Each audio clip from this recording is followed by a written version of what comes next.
Ashley เนี่ยเหรอ thank you thank you thank you What have you been doing? ไล่ I show you my secret place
Begin your senior living journey with us.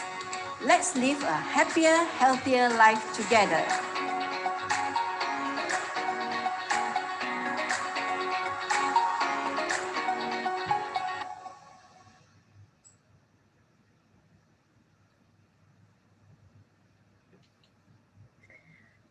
Good morning, everyone. Welcome to the webinar Tackling Resumes and Interviews. Thank you for spending your morning with us. My name is Christina, and I'm going to be your host. Silver Circle by Komune Wellness is an ongoing webinar series with curated sessions conducted and supported by our community partners, as well as other industry experts.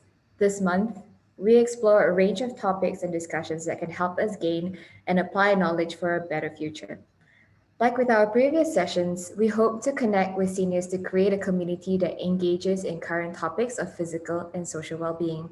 So if you're in post-retirement, just retiring, or planning for retirement, we'd like for you to join the conversation.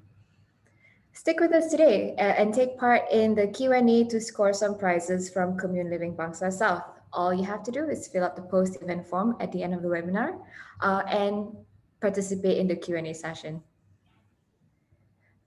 Before we kick off our discussion today, I would like to take this time to introduce to you Komune Living and Wellness, the largest integrated co-living and wellness hub in Southeast Asia.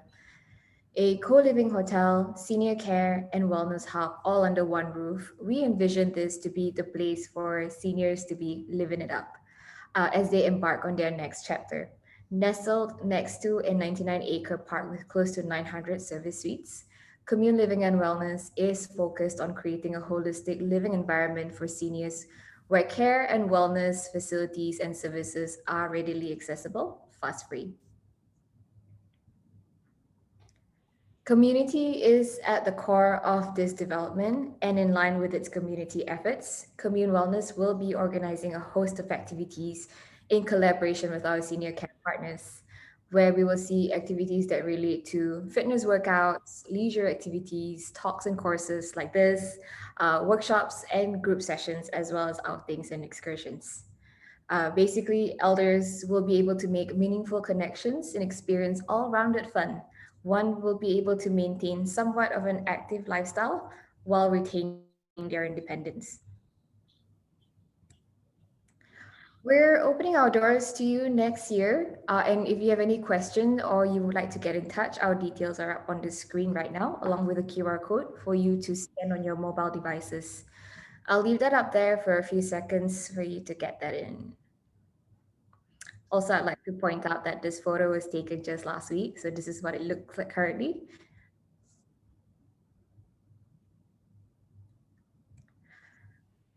Anyways, moving on. Last month, we discussed the benefits of going back to work post retirement. And in an ever changing retirement landscape, we are now seeing a lot of those aged 55 and above returning or planning to return to workforce. You're never too old for a job, and there are employment options available for mature adults. So we're here today to tackle how to get those jobs and armed with a resume and skills on how to ace that interview.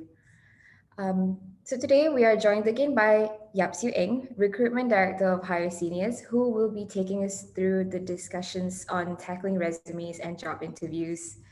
Ms. Siew has over 25 years of experience in HR, covering recruitment, performance management, development, and employee engagement.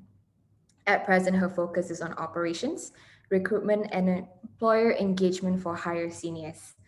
Hire.Seniors is a social enterprise focused on connecting experienced and mature professionals, senior citizens, and retirees to suitable employment opportunities. But I'll let Siew kind of fill you in more on that. Just a little housekeeping before we get started. If you have any questions during the presentation, please type them into the Zoom Q&A box, not the chat box. We will bring them up at the end of the presentation. Now, without further ado, we will turn the time over to Siew. Thank you, Christina. Good morning, everyone, and thank you for joining us this morning for a quick run through on tackling resumes and interviews. Now, for those of you who were present in our last session, do bear with us as we do a quick intro on Hire.Seniors. Right? Hire.Seniors is an online recruitment platform. We focus on connecting mature adults aged 50 and above to jobs. Next slide. Yeah. Now, many of our candidates are professionals. However, we also cater for those looking for general work, such as jobs as kitchen helpers and drivers even. Okay. Now, we connect seniors and to employers and vice versa. Our aim is to help companies address their resource needs by connecting them to an untapped pool of skilled and experienced resources. At the same time, we seek to provide work opportunities for mature adults to help them stay mentally active. Now, what makes us unique? We are unique because we are focused only on the mature market and we connect employers to this experienced talent pool. Secondly, our candidates, they generally do not experience, or rather they do not need to worry about age discrimination, simply because employers that come to us, they already know that they are expecting mature candidates from us. Thirdly, we provide hands-on help.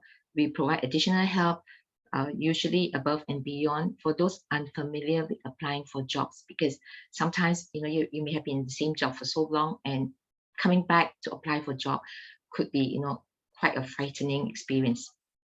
This is the thought of it. Okay, now we also provide employees flexibility, so they have the benefit of hiring experienced and skilled resources with flexible arrangements. And this is very good because very often it translates to improved cost efficiency as well for them. All right, our traction so far. We have today over 6,000 people registered with us as candidates, and we have access to over 50,000 more through our government and corporate partners.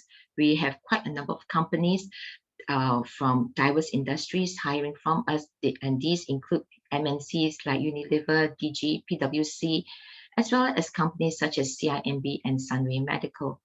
Our partnerships with the likes of Quack, some of you may be aware, has given us access to a huge group of retired civil servants, and our partnership with Khazanah has truly helped us increase job opportunities for seniors through the MyStep program. Okay, now, so how many of you are looking out for job opportunities? Hang on, so let me just launch the poll. Mhm.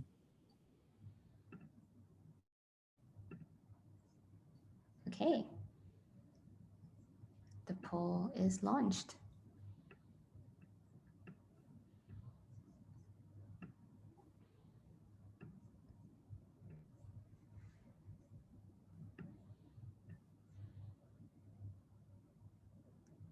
Have you got? Yes. Okay. Yes. So we've got about 63% of the attendees looking We for. got it now. Okay, great. So thank you, thank you. Now, if you do not yet have a current resume, we hope that this session will help to motivate you to create one quickly. All right, a resume is important too for both the job seeker as well as for the recruiter. A concise resume will help you open doors, all right, as an applicant, and it definitely helps the recruiter as well. It makes the recruiter's job so much more easier. So 2 key points we want to convey to you today. Very important points are: number 1, invest time on your resume, because time spent to develop your resume is an investment on yourself. And number 2, the one big tip that we can offer you in tackling your interview is to be prepared. To prepare before, to be ready for it, for the real action, and even after the interview. All right. And the other thing we want to bring up to you is that your resume may not look like some of the samples that we're going to show you soon, but that alone does not make it wrong. Putting the right information relevant to the job matters a lot. And who's the best person to develop your resume? It's you. Okay. Okay, let's look at what we should put in the resume. Resume is basically your story, your opportunity to tell the recruiter why you should be considered for the job over all the others. All right. You would agree that recruiters are faced with hundreds, if not thousands, of resumes and generally would not expend time to read a very long resume. So we recommend one that is just about 2 pages. Sometimes it may flow to 3 pages, but our suggestion really is to keep it to 2. And do spend time to do a good summary of your accomplishments and skills relevant to the job at the top. Now, why we say this is because this is going to help the recruiter to have a very quick glimpse of what you are going to offer. And that is going to help determine whether the recruiter is going to finish reading your resume. So your summary is very important. And when we talk about key accomplishments, please include your achievements academically, professionally, on the job, career-wise as well. And remember one very important thing: your resume is your chance to showcase your brand and even maybe reveal a little of your personality as you tell the facts to support your claim for the job. Okay, so mentioned just now about skills. What are the skills that we should be looking to share with our, to tell people in our resume? Let's look at this. The top 5 skills, there was a survey done for 2020, 2021, and it shows that the soft skills that employees are looking out for are basically communication, ability to adapt to change, and in this case, please remember, it's the ability to adapt to change in a positive manner, and problem solving, flexibility, and people management skills. So depending on the job that you're applying for, and the rankings may differ, and of course the skills listing too. So this is generally the overall findings in the survey. So how do you find your skills? Some of us may have been, working for so long, and a lot of things that you do that require skill, you may not even be aware of it anymore. So to help you, let's look at this matrix. All right, this is a passion skill matrix that you may want to apply for yourself at home. So find out what are the skills that you apply on the job, and then of course you would really want to highlight the skills and passions located in the sweet spot quadrant. Right? Next one. So do we need to provide this information? The general answer is no. not unless you have been working as, say, as an accountant and now you're applying for a job as a photographer. There is definitely no need to say that photography is your hobby. And what you need to do is to stay focused and provide only information that will help you or help the reader assess your suitability for the job that you're applying for. Okay, what are the essential components of a resume that a recruiter will look out for? Okay, now there are basically three things: the elements, the format, and the language. The elements, basically your storyline, the factual information on your achievements, your your experience. This information needs to be presented in a very structured, formatted way, and it needs to be presented such that it helps a recruiter pick out keywords to help him or her assess your resume favorably for the job. Now, if you look on the other side of the slide, you see that there are some links there. We thought that these would be helpful links for you. There are many, many more that I'm sure you'll be able to find. So no matter what links you access to, you'll find some common formats that's shared. The three common formats you'll find are, can we have the next slide? All right, chronological, functional, and a combination of these, both chronological and functional. A chronological resume, as you can see, as was stated in the slide here, is useful for those who are applying for jobs that are very closely related to their work history. So having a chronological resume here is very useful. Those seeking a career change may want to focus instead on their skills, because you will very likely have skills that's relevant for the job they applied for, but it may not be so clear in the job that you are currently holding. So, you may want to use a functional resume for this to highlight these skills. All right. For example, a HR person who's applying for a job as a counselor may want to focus more on his or her role as a counselor in his HR role. Or another example is as an accountant, I mentioned just now, an accountant who has doubled up as his company's unofficial photographer may want to highlight this information in his resume. He may even want to offer to show his catalog if given the chance to do so at an interview. All right. So those people who have had a number of career changes and may, of course, want to opt for the combination of, where they are able to show chronological order of their work experience, as well as the skills that they have demonstrated in the various jobs that they have held. Now, just show you some examples. Okay, these are examples of chronological resumes. As you can see, it is really a reverse chronology of your work history and achievements, starting from your most recent job. Okay, the reason being that the recruiter is usually looking out for evidence that the applicant has current knowledge of the role that he's applying for, or maybe even the industry. Okay, please do have a quick look at these two resumes. The designs are slightly different, but they are both considered chronological resumes, and they both have a summary, or, as you can see in one of the resumes, they call it a profile. And these both are at the top. And you'll find this similarly in the other resumes that I'm going to show you soon. The functional resume. Now, this is an example of functional resume. Like the chronological resume, there's a summary, but instead of listing work experience in a chronological order, this candidate has listed his skills. The order could either be the skills that he feels he's best at, or skills that he feels is most important to the job that he's applying for. Now, let's look at the combination.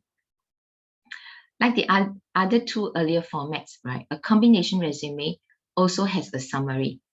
And in this particular case, we are showing you a candidate that has provided summary of his qualifications as well. This is important because especially if the person is applying for a job that requires industry recognition from a professional body, right? The recruiter doesn't want to have to read through the and till he reaches the end of the resume to find that the candidate does not have the necessary academic or professional qualifications for the job. So now you've seen various formats of resume. What is the common thing that we should be looking out for? You notice that you can there's a rough framework that we can follow. All right. There's a brief summary that we should have regardless of the format that you are going to apply. Then this section should highlight your responsibilities, your achievements, very much your achievements and your skills. Okay, to assure the recruiter that you know and you are able to meet the job expectations and you are able to take appropriate action to achieve the desired outcome. Okay, then the section on your academic and professional qualifications and skills, and have a quick look at this. You can use this format regardless. You can use this framework regardless of the format that you choose to apply. Okay. Now, the next one. We have been mentioning earlier that the presentation is very important. So checking, rechecking, reviewing your resume regularly is very important, especially if you're actively applying for jobs. You need to make sure that your summary, especially your summary, should be appropriate for the job that you're applying for. You need to check the grammar. You need to stay consistent on the language used. In Malaysia, you'll find that people are very free. Sometimes they prefer to use the UK English and some use American, and sometimes they use a combo. Well, maybe in some recruiters may not mind, but to play it safe, stick to one. Make up your mind. Do you want to use British English or American English? Stick to it. Also stay consistent with your tense, if you're going to say, I did this, I did that, then continue with the past tense. But if you want to apply, a continuous tense, then by all means do it, but stay consistent. All right. So also your posture, be brief. Make sure that you're brief. It's okay to have short, incomplete sentence. Just saying, for example, instead of saying, I manage the accounts department, you could just say managing accounts department. All right, it's fine, but stay consistent. All right, so make sure you are brief, make sure there's no slang, and make sure you provide a professional email address and handphone. For example, my name is Siew, and I happen to be living in KL. I should actually give my an email address that says maybe siewing@gmail.com or siewing@Hire.Seniors@gmail.com. I should not be saying, oh, because I'm born in KL, so as I can say things like, okay, klgirl@gmail.com. That's not a professional email address. So, okay. So do provide a professional email address, and please make sure that your handphone number is provided as well. You'll be very surprised at the number of resumes we receive that has no handphone numbers. Okay, and please check, presentation is very important, and it's not just about the design. The font size you use, the type of font you use, make sure that it's easy on the eyes. And when it comes to design, it's really very personal. It depends very much on the job that you're applying. Some people want to add colors to their resumes to liven it up. It's really up to you, but make sure it's appropriate to the job that you're applying for. Okay, now, if you've done all this, your resume is ready. So it's time to announce your availability. Check job portals, tell friends, tell your network. And if you are 40 years or older, register with Hire.Seniors. We are more than happy to help you out there. And, there's also LinkedIn. Do share your resume on LinkedIn. Okay, so you've got the job interview. Congratulations. Now, anyone has attended a job interview in the past 3 months or so?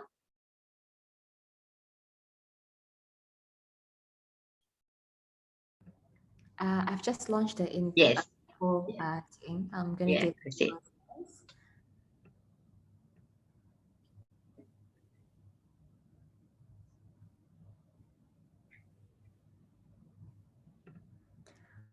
Okay, so we've got the results. About Ah, 91% have not attended any job interviews in the last 3 months. okay. Now, well, those of you who got, who attended interviews, we congratulate you, and those who haven't, we hope that this next section is going to be helpful to you. Okay. Now, once you get a call for the interview, please respond promptly and in writing to confirm your availability. If you can't, you can't make it on the day that they propose, it's fine. Just tell them, ask them for a new date, and usually they're more than happy to provide. Check out if there are forms to be filled, and if there are, please complete the forms and return the forms according to the instructions given, because sometimes they may want you to fill up the form and they want to have a look at it before they actually conduct the interviews. All right, and if you need to travel for the interview, do a quick recce, check for park, go to the place, check out the parking, check access to public transportation if you're going to do that. I mean, use public transport, and find out the time taken to get to the office. All right. And then after you've done all that, also make sure, very importantly, do your research and your review. Next. Now, you probably would have already checked out the company and the job when you applied for the, for the job. However, once you're called for the interview, please do a quick review. Do the research again. What are the responsibilities? What are the critical success factors?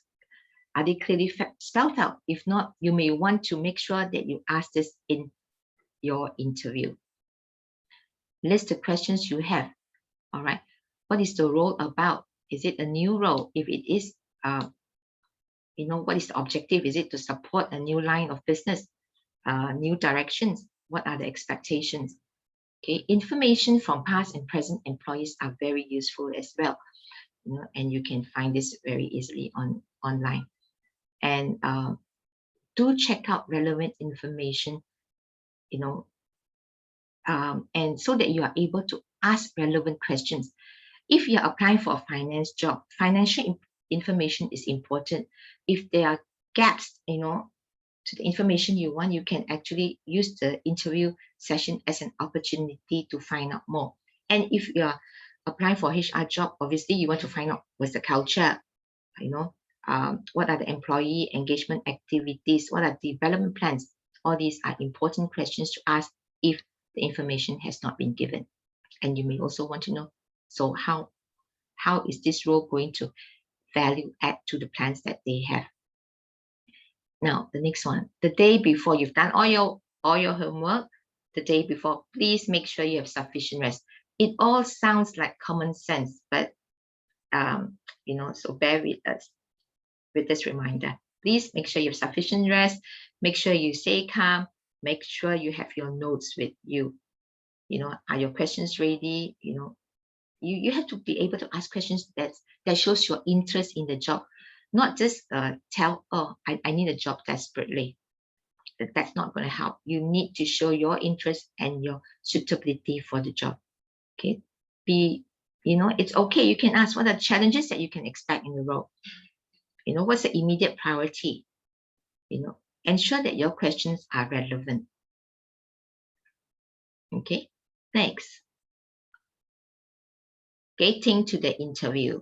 Regardless of whether the interview is going to be online or otherwise, make sure that you are professionally and suitably, comfortably groomed and attired for the role. This is very important. It shows your professionalism. Okay, if it is a face-to-face interview, do arrive at least 10 minutes earlier. It allows you to prep yourself and settle down before the interview starts. If it's an online interview, do make sure that the room is well lit, is uncluttered, and you are not disturbed for the duration of the interview. Very importantly, log on at least 15 minutes earlier and check for audio and video, and also make sure that your laptop is powered. Okay, now you're at the interview room. If you're early, you will be able to have time to be seated comfortably, assess the room, make yourself comfortable, even take a few deep breaths if it helps to calm you down. Remember, you have come prepared to have a good interview. Now, one important thing is please remember to switch off your handphone or at least keep it on silent mode. Do not fiddle with the phone while waiting for your interviewer. I think it's much better to arrange your notes and make mental notes, that of your surroundings. When the interviewer comes into the room, please look at the interviewer in the eyes. Greet with a smile and relax. During the interview, do allow the interviewer a chance to complete his questions or explanations before you jump in to respond. Because if you jump in halfway, chances are you will interrupt his train of thoughts, and that's going to make it a little bit difficult for you to get the information you need. That is going to be important for you later on. Do respond directly to the question. Elaborate with practical real-life examples if required, but there's no need to give your personal views unless you are asked. Try not to sidetrack. Sometimes the interviewers sidetrack. Then you may need to just wait it out for a while. But it's okay. After a while, do politely direct the session back to the interview proper. Okay, it's okay to do that. If you're asked a question that you do not know the answer to and is relevant to the job, own up. You can always politely ask with a smile, what's the purpose of the question? And if you may share another example of a situation that is similar and that may help the interviewer. Okay, what to avoid? Please don't be late. All right, and no matter how frustrated you are, maybe you were caught in a jam, whatever, and the reception in the area, maybe the receptionist didn't know, wasn't expecting you, and didn't direct you to the right room. It's okay. No matter how frustrated, please don't complain about the reception. Don't badmouth colleagues. Don't badmouth past or present employees. So do not show your irritation, basically. So stay professional, smile, relax, no matter what. Do not beg for the job, please. Sometimes, people may be saying, "Oh, I've not been working for a while. Can I have the job?" It doesn't matter. I just need a job. But please avoid that. All right, and there's no need to tell your problems. And please avoid sharing your political views. Avoid lingering stories of your past achievements. Next, we have common types of interviews. Now, very often you will not know the format of interviews until you are at the interview. So common interviews are like behavioral interviews. They basically assess your response to situations. You have case interviews, and the next one is competency-based interviews. These two usually would come with something, with a written assessment. All right. Competency, sometimes they may even come with personality profiling to assist recruiters in the selection, and they will use the interview session to confirm results of the assessment. Okay, let's look at some common questions in a behavioral interview. Very often they will ask you to share an experience or a situation when you were and then you need to make sure you understand the question, make sure that you set the context, all right, be very specific, all right, and identify the task that you had to do, identify, describe the action taken, and then the outcome. Share your experience. All right, for example, you may be asked, share your experience when you were caught between your two bosses who had different views of a situation, and you were asked to give your views. So in responding to such a question, you need to explain the situation. Why were there different views, and why were your views sought? And how did you handle the situation, and what was the outcome? setting the context is very, very important. One technique you may want to apply is what we call the STAR technique.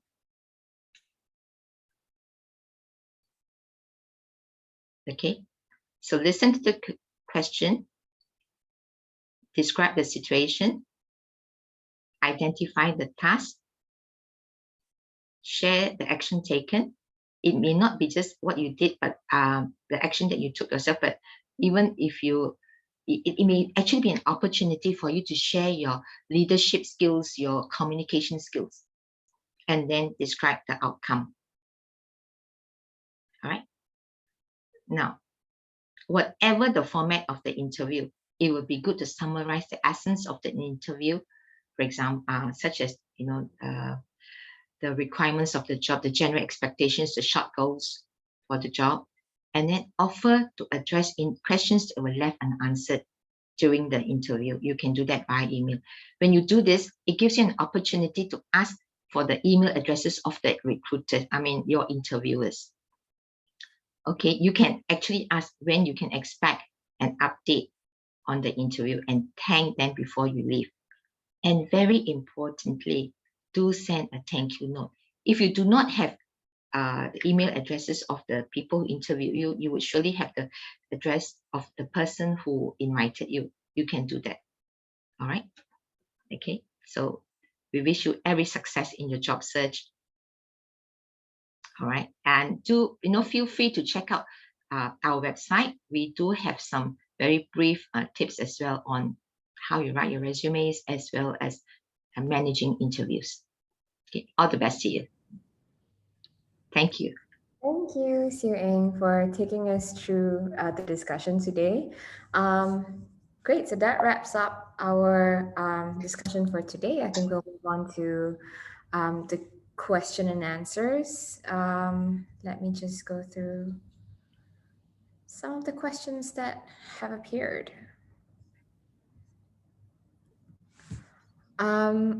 Okay, so just a couple here. Will I need to prepare a cover letter as well? Okay. Not many actually ask for cover letters, but yes, you can. And frankly, I would encourage a simple cover letter, because nowadays so many things are done online. It is good to have a simple cover letter and say, okay, I attach my resume, rather than just send a resume without,